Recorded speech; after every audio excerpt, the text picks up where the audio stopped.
ASEAN की meeting में क्या भारत और पाकिस्तान आपस में भिड़ गए थे और ऐसा क्या हुआ था, जानेंगे, जिस पे भारत ने भी जवाब दिया। वहीं दूसरी तरफ अब पाकिस्तान भारत को कंपटीशन देने के लिए कौन सी नई चीज कर रहा है। जियोपॉलिटिक्स में बहुत कुछ चल रहा है, हमेशा की तरह जानने को मिलेगा बहुत कुछ। आइए जानते हैं इन खबरों को विस्तार से। वैसे अगर बात करें यूएन के एक रिपोर्ट की, तो इस रिपोर्ट में पाकिस्तान को लेकर एक अजीब सी बात कही गई है और ये बात बड़ी चिंताजनक है। रिपोर्ट कहती है कि बीते सालों में दुनिया के कई गरीब इलाकों में भूखमरी के हालात में सुधार हुआ। भारत में भी भूखमरी कम हुई, लेकिन पाकिस्तान में चीजें बदतर हुई। इसे कई एक्सपर्ट ने सेना पर जरूरत से ज्यादा खर्च से जोड़ा है। जानकारों का कहना है कि गरीब के हिस्से का पैसा सेना पर खर्च होना पाकिस्तान की इकोनॉमी को और मुश्किल में डाल रहा है। पिछले 20 साल में पाकिस्तान में कुपोषित लोगों की संख्या में 37% की वृद्धि हुई है और ये तब हो रहा है जब दुनिया में भूखमरी घट रही है। 2 दशक पहले साल 2004-2005 में दुनिया की 14% आबादी भूखमरी का सामना कर रही थी। मौजूदा साल 2026 में ये संख्या घटकर 7.8% रह गई। संयुक्त राष्ट्र की इस साल की रिपोर्ट के अनुसार 2025 में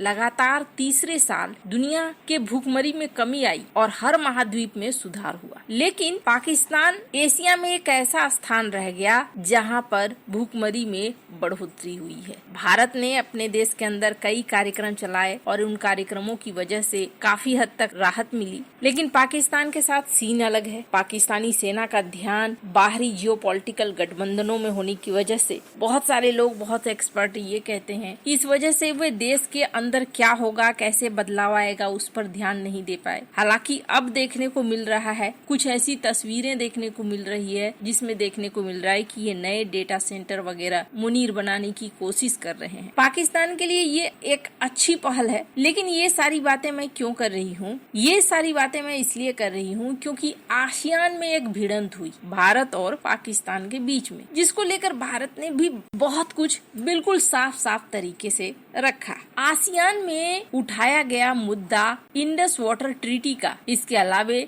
जम्मू कश्मीर का मुद्दा, ये तो पता ही था। पाकिस्तान जहाँ जाता है इसी तरीके की कोशिश करता है। भारत के नीतियों पर भी सवाल उठाए, अंतर्राष्ट्रीय समुदाय का ध्यान अपनी तरफ खींचने की कोशिश किया और जब भारत का जवाब दिया गया कि ये जो आरोप लगाए जा रहे हैं पाकिस्तान के द्वारा, एक तो ये अनुचित है और दूसरा जो मल्टीलेटरल फोरम होता है इसका इस्तेमाल अपने झूठ के प्रचार के लिए मत करो। आरोप ये भी लगाया पाकिस्तान सीमा पार आतंकवाद के रिकॉर्ड से ध्यान हटाने के लिए ऐसे मुद्दों को उठाता है। भारत ने ये भी दोहराया कि जम्मू कश्मीर और लद्दाख भारत के अभिन्न अंग है। सिंधु जल संधि पर भारत ने बिल्कुल साफ साफ शब्दों में कहा कि सिंधु जल संधि फिलहाल स्थगित रहेगी जब तक पाकिस्तान सीमा पार आतंकवाद पर कोई ऐसा काम नहीं करे जो परमानेंट हो और सत्यापन योग्य हो। अब ऐसा सीन बन गया है कि भारत ने आसियान फोरम में भी इस बात को साफ कर दिया कि अब हर अंतर्राष्ट्रीय मंच पर पाकिस्तान के आतंकवाद संबंधी रिकॉर्ड को प्रमुखता से उठाएगा। भारत कश्मीर के मामले को इंटरनेशनल करने के किसी भी कोशिश का तुरंत और सार्वजनिक जवाब देगा और सिंधु जल संधि को आतंकवाद के मुद्दे से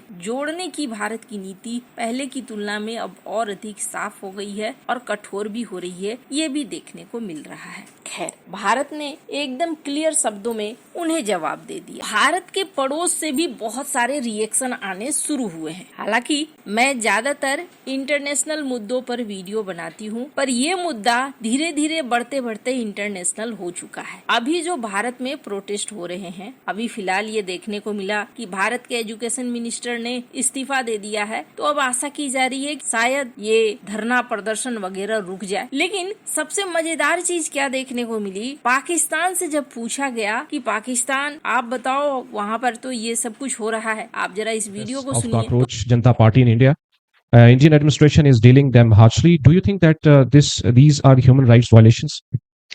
This essentially is an internal matter of India.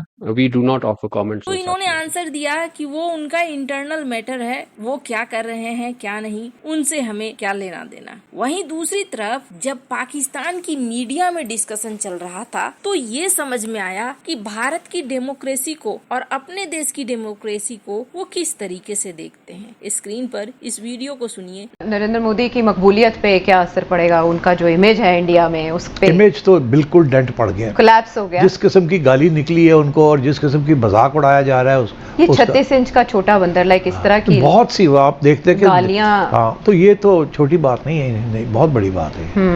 लेकिन ये भी सराह रहे थे लोग कि जिस नौयत की वहाँ बयानात आ रहे हैं, तंज किया जा रहा है, मलामत किया जा रहा है, ये इंडियन डेमोक्रेसी में ही इतनी आज़ादी हो सकती है कि कोई इस तरह दबंग अंदाज में बात करे। और जो शऊर आपने देखा, जिस तरह से इंटरव्यूज हो रहे हैं, स्टूडेंट्स के इंटरव्यूज हो रहे हैं, ये कहा जा रहा है कि उनमें शऊर, सियासी शऊर यहाँ की निस्बत ज़्यादा। यहाँ की तो देखिए, दो फ़र्क ये है कि एक किसी इंडियन स्टूडेंट को ये पूछा तो अब वो आप वाली बात कि जी जमहूरियत है, अभी भी इलेक्शंस में बिलीव करते हैं, कॉन्स्टिट्यूशन है, सब कुछ चलता है, ठीक है, थोड़ी सी कानून तक तकड़े कर दिए हैं, मगर अभी भी कुछ हद तक वहाँ जमहूरियत है।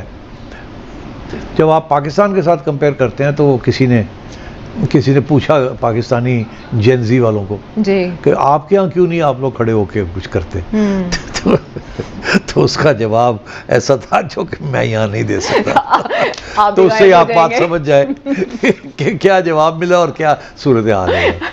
नजम सेठी ने जो बात कही वो बिल्कुल सही बात कही। खैर, इन्होंने एक तरीके से स्वीकार किया कि भारत में अभी भी लोकतंत्र बचा हुआ है और उनके देश में लोकतंत्र नहीं है। वहीं दूसरी तरफ भारत के जनता के बीच में भी पॉलिटिकल चीजों की समझ है, इस बात को भी उन्होंने माना। लेकिन भारत का अभी सीन कुछ ऐसा है कि भारत कहीं न कहीं चारों तरफ से घिरा हुआ है और इस वक्त भारत के चैलेंजेस बहुत ज्यादा हैं। अगर बात करें बांग्लादेश की तो बांग्लादेश की तरफ से चैलेंज है। भारत ने ब्रिक्स में आने का न्योता तो दिया तारिक रहमान को, लेकिन तारिक रहमान ब्रिक्स में एक खास गेस्ट के तौर पर, मेहमान के तौर पर आएंगे, इसकी संभावना बहुत कम दिख रही है। कहा जा रहा है कि बांग्लादेश की तरफ से कथित तौर पर इस वजह से क्योंकि शेख हसीना यहाँ पर है, हो सकता है तारिक रहमान न आए। बांग्लादेश और पाकिस्तान के बीच की नजदीकी किसी से छिपी नहीं है। बांग्लादेश और तुर्की के बीच की नजदीकी किसी से छिपी नहीं है। इसके अलावा अगर बात करें तो बांग्लादेश में अमेरिका के साथ मिलकर युद्धाभ्यास भी हो रहे हैं। इसके अलावा चाइना की बात करें तो चाइना यहाँ पर भारत के करीब में अब धीरे धीरे बांग्लादेश के अंदर अपना प्रेजेंस भी बना रहा है। अगर जियोपॉलिटिकल लेवल पर बात करें तो भारत के लिए समस्या एक नहीं है। भारत के पड़ोस में बहुत सारी चीजें हो रही हैं जो जियोपॉलिटिकली भारत के लिए बड़ी समस्या ला सकती है और भारत इन सब से जूझ रहा है। अब ऐसा कोई मंच नहीं बचा है जहाँ पर अगर भारत और पाकिस्तान दोनों हो और वहाँ आमने सामने भिड़ न जाए। ऐसा हो नहीं सकता है, भिड़ना तो निश्चित है। अभी आसियान का समिट चल रहा था और आसियान के समिट में भी ऐसा ही देखने को मिला। पिछली बार एससीओ के समिट में देखने को मिला था और इस बार आसियान के समिट में। लेकिन इस बार भारत ने बिल्कुल खुले शब्दों में जवाब दिया है पाकिस्तान को। जानेंगे क्या कुछ चल रहा है जियोपॉलिटिक्स में। हमेशा की तरह जानने को मिलेगा